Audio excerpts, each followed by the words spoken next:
Evolución histórica de los métodos de trabajo social. Datos generales.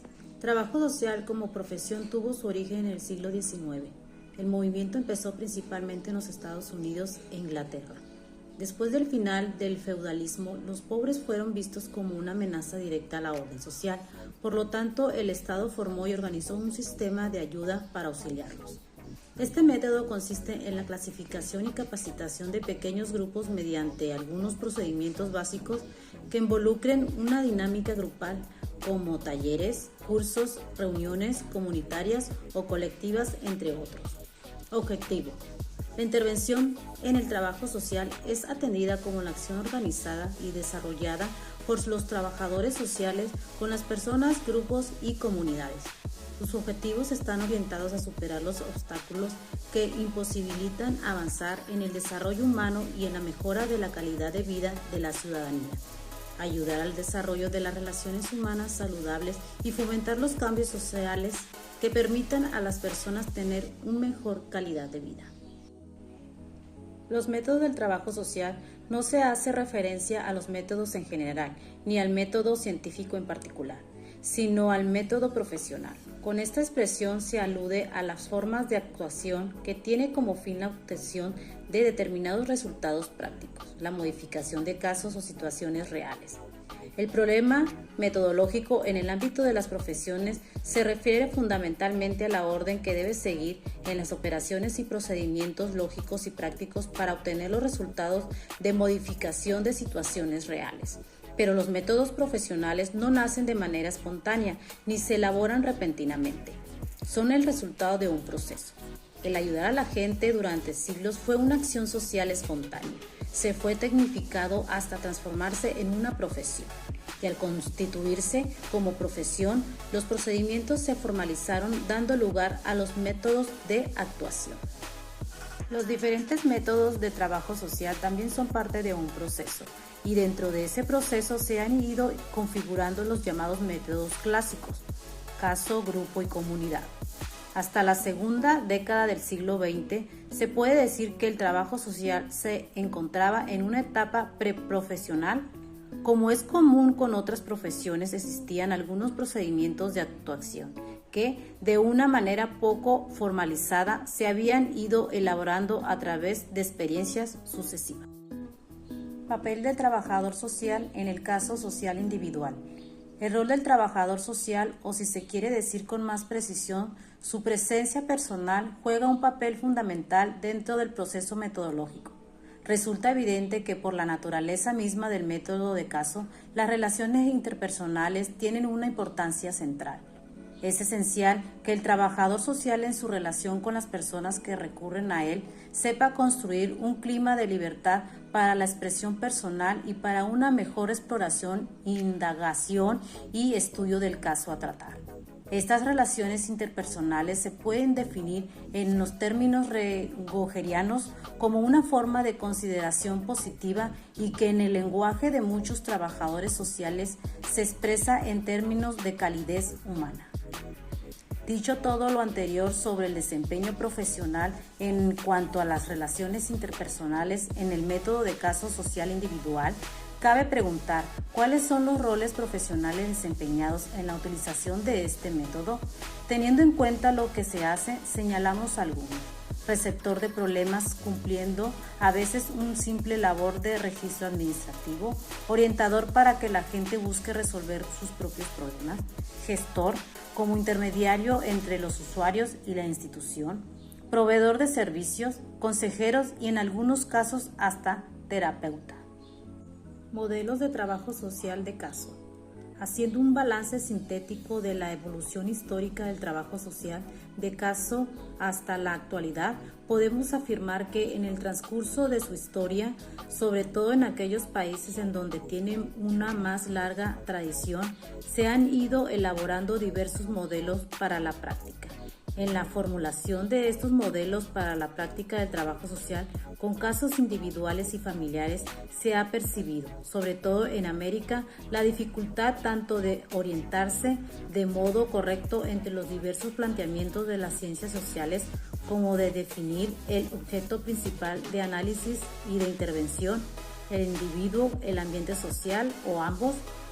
Inicialmente el interés se centraba en los condicionamientos ambientales, luego durante los años 20, sobre todo con la influencia de las ideas freudianas, se acentuó el estudio de la personalidad humana y se desarrolló un modelo que dio vida a la orientación llamada escuela diagnóstica para subrayar el hecho de que el elemento central estaba constituido por el diagnóstico psicológico de la personalidad con fundamento para la intervención del trabajo social.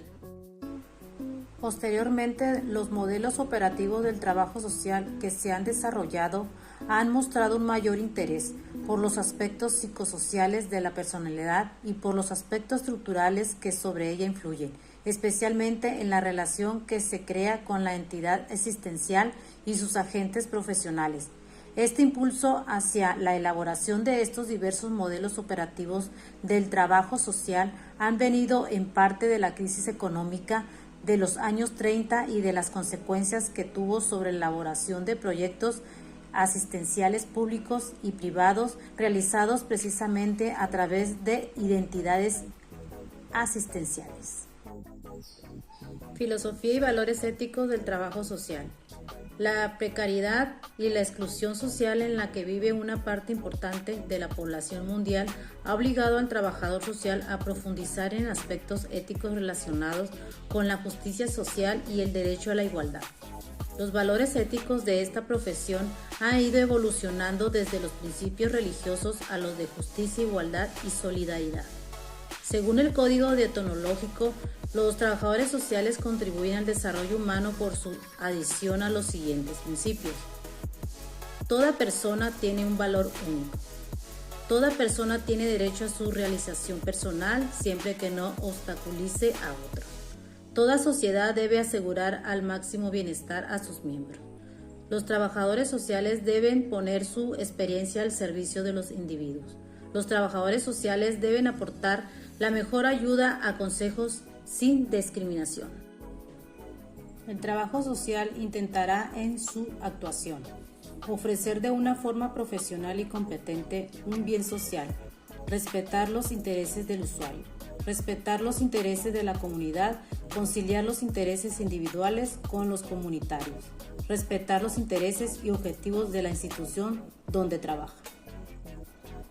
El trabajo social de casos estará formado por la problemática que lleva implícita una serie de necesidades fundamentales inherentes a toda persona que acude al servicio profesional con algún problema psicosocial. La necesidad de ser tratado como un individuo, la necesidad de expresar sus sentimientos de ser aceptado, la necesidad de encontrar comprensión, la necesidad de no verse juzgado, de elegir por sí mismo, la necesidad de conservar su integridad. Principios fundamentales del trabajo social con caso. El reconocimiento y comprensión de las cualidades únicas de cada usuario y la utilización diferencial de principios y métodos para ayudar a cada uno de ellos. La individualización se basa en el derecho a considerar el usuario como una persona con todas sus diferencias personales. Cada individuo se va a comportar de una manera determinada ante determinada situación. El trabajador social con casos estará orientado al acercamiento individual de actuación y al reconocimiento, comprensión y respeto a cada usuario individualmente y a su entorno. La individualización aparece como un derecho, como una necesidad para el ejercicio profesional. Requisitos profesionales imprescindibles. Minuciosidad. Conocer los esquemas de conducta, comportamiento y las actitudes, lo que se consigue con una relación de confianza plena. El estudio pormenorizado del caso permite prestar atención a los detalles. Objetividad. El trabajador social tiene la responsabilidad de dedicar sus conocimientos de manera objetiva para apoyar a la persona en la resolución de sus conflictos. Entendimiento y flexibilidad. Se dará un cierto carácter de exclusividad cuando el profesional se adapte a la realidad particularmente tratada. Saber escuchar y observar. La aceptación del usuario. Este principio supone la aceptación de la persona independientemente de su condición y tras las valoraciones objetivas institucionales oportunas. La aceptación implica respeto, afabilidad, cordialidad, atención, interés e interacción.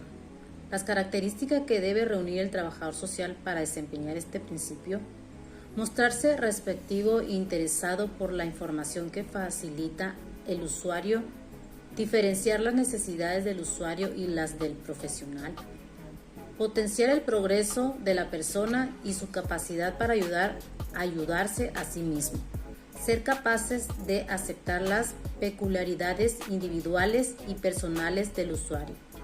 Los sesgos que podrían cometer los trabajadores sociales en el desempeño de este principio: incomprensión hacia la persona, manipulación, chantaje y favoritismo.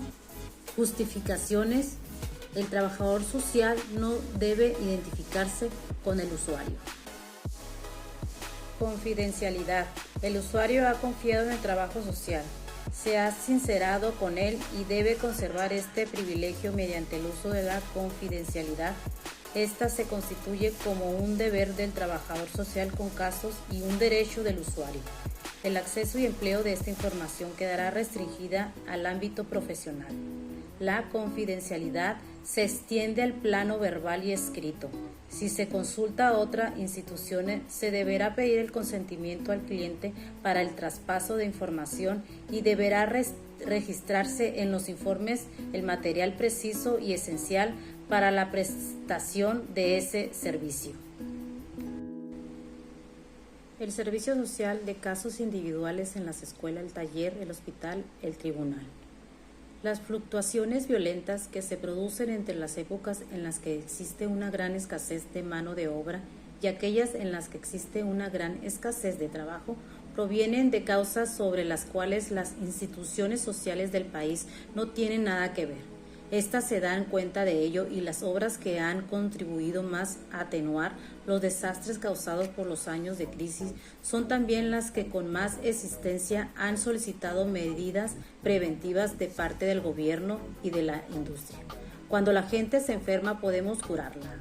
Si son malos podemos intentar reformarlos, pero cuando les falta trabajo no hay más que un remedio efectivo para sus males: encontrarles un verdadero trabajo y salarios verdaderos. Ciertos aspectos de la situación, sin embargo, seguirán necesitando la ayuda técnica de la asistencia social especializada en casos individuales. La asistente social profesional es la intérprete de la población ante el hospital y la del hospital ante la población. En lo que concierne a la admisión de los enfermos en el hospital y a su salida del establecimiento, la asistente social puede practicar reajustes que hacen ganar tiempo y que salvan existencias. Actualmente, las funciones administrativas de la asistente social en el hospital la absorbe en detrimento de su trabajo social. Tiene demasiado trabajo para disponer de 138 tiempo para visitar a las familias y para conservar claramente presentes en el espíritu las condiciones sociales de existencia de sus clientes. Las oficinas de asistencia jurídica le deben su existencia a la iniciativa de abogados. Muchos de sus promotores, sin embargo, buscan ahora una colaboración más íntima con las obras de protección familiar, con el fin de llegar a combinar en este sentido el punto de vista social y el punto de vista jurídico. Una reciente innovación es la aplicación del servicio social de casos individuales a una mejor protección y a una orientación más conveniente. Es imposible prever con qué rapidez el servicio social de casos individuales formará su propia clientela privada, pero sobresalen continuamente ejemplos citados en este libro, que pueden ser utilizados tanto en las familias ricas como las pobres, ya que en unas y otras el desarrollo de la personalidad puede ser detenido y atrasado o desarrollado y enriquecido.